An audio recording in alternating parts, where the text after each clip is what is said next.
여러분, 뉴스에선 물가가 2%대라는데 왜 장바구니는 더 비싸죠? 이 질문 요즘 정말 많이 나옵니다. 최근 공식 발표 기준으로 2025년 12월 소비자 물가는 전년 대비 2.3% 상승입니다. 그런데 생활물가와 식품 쪽은 체감이 더 크게 느껴질 수 있어요. 오늘 영상 하나로 딱 세 가지를 설정. 생활비 36개월 대출이 있다면 첫째, 물가 2%대가 의미하는 진짜 뜻, 우리 생활에선 어떻게 번역되는지. 둘째, 체감 물가가 더 아픈 이유, 어떤 품목이 문제인지. 셋째, 5060 맞춤 대응 전략, 이번 주 이번 달 바로 적용 가능한 생활 돈 관리. 그리고 일정 하나, 2026년 1월 소비자물 가동량은 2월 3일 발표 예정입니다. 오늘은 발표 전 점검표까지 만들어 드릴게요.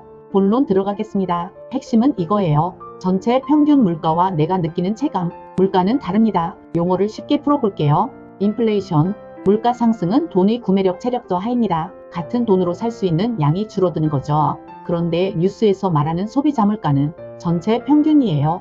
평균은 늘 내가 자주 사는 것과 어긋날 수 있습니다. 공식 통계를 보면 12월 소비자 물가는 전년 대비 2.3% 상승, 전월 대비로는 0.3% 상승입니다. 또 변동이 큰 먹거리 에너지를 빼고 보는 근원물가 식료품 에너지 제외는 2.0% 수준입니다. 큰 그림만 보면 크게 흔들리진 않는다는 신호에 가깝죠. 그런데 왜 우리는 더 아프게 느낄까요? 생활물가 지수는 2.8% 상승, 식품은 3.3%로 더 높게 잡혔습니다. 5060은 식비 비중이 상대적으로 크고 병원 약국 돌봄 같은 서비스 지출도 늘기 쉬워서 체감이 더 강하게 옵니다. 신선식품도 평균만 보면 덜 오른 것처럼 보여도 속을 보면 달라요. 신선 채소는 내려도 과일이나 어계류는 오르는 식으로 우리 집 장바구니 구성에 따라 체감이 갈립니다. 정리하면 이겁니다. 뉴스 평균 물가 2%대, 내 느낌, 내가 자주 사는 품목이 3% 혹은 그 이상. 그래서 같은 통계를 보고도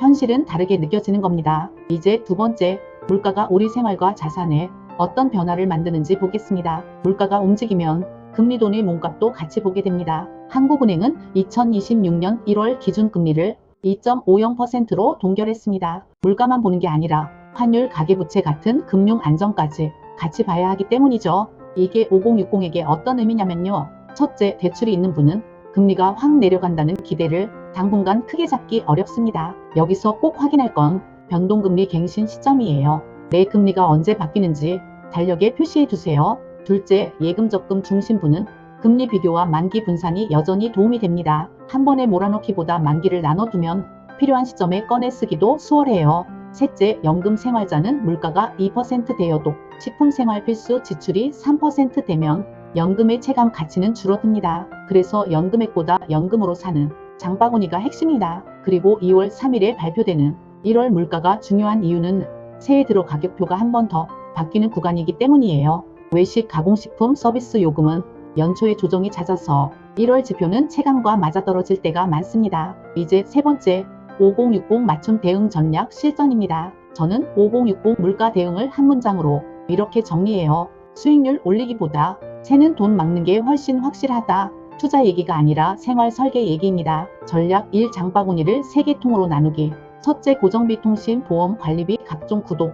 둘째, 필수 변동비, 식비, 교통, 병원. 셋째, 선택 지출, 외식, 여가, 선물. 물가가 오를 때 가장 아프게 뛰는 건 보통 필수 변동비입니다. 그래서 먼저 손댈 곳은 의외로 고정비예요. 통신요금제, 안 보는 구독, 중복 보장 보험 특약, 사용량 대비 비싼 연회비 같은 것부터 정리합니다. 전략 2, 식비는 가격이 아니라 단가로 관리. 장 볼 때 이번에 얼마 썼다 보다 단가 백지당 1회 분당을 보세요.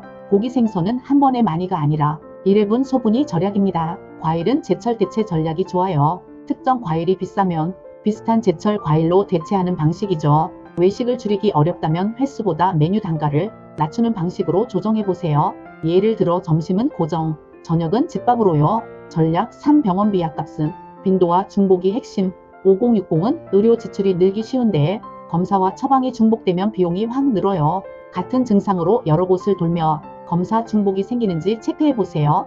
복용약이 많다면 약국에서 중복 성분만 확인해도 지출과 부작용 리스크를 같이 줄일 수 있습니다. 이건 건강관리이자 가계관리입니다. 전략 4, 금리 국면에선 현금 흐름 안전장치부터 기준금리가 동결된 국면에선 대박보다 끊기지 않는 생활비가 우선입니다. 비상자금은 생활비 36개월을 목표로 따로 떼어두고 대출이 있다면 상환일, 금리변동일, 만기일을 캘린더에 등록하세요. 큰 지출, 명절, 여행, 경조사은 미리 적립으로 충격을 완화합니다. 이렇게 하면 물가가 한번 튀어도 집안이 흔들리지 않습니다. 마무리로 바로 실행 가능한 체크리스트 드릴 겸 오늘 할 20분 가계부를 열고 지난달 지출을 고정비, 필수, 변동비, 선택 지출로 나누기, 구독 1개, 요금제 1개만이라도 정리, 후보 표시. 이번 주 할 일 30분 통신, 보험카드, 연회비, 자동이체 목록 정리, 장보기는 단가 기준으로 3개 품목만 비교해보기. 이번 달 할 1일 시간, 비상자금 목표치 설정, 생활비 36개월 대출이 있다면 금리 변동일, 만기일 캘린더 등록, 그리고 2월 3일 발표되는 1월 물가를 보고 내 체감 품목이 실제로 얼마나 움직였는지 확인하기. 오늘 내용이 도움되셨다면 댓글로 요즘 가장 체감되는 물가 1순위를 하나만 남겨주세요. 그걸 바탕으로 다음 영상에서 품목별 절약 루틴을 더 구체적으로 만들어 드리겠습니다. 이 영상은 정보 제공이며 투자 판단의 책임은 본인에게 있습니다.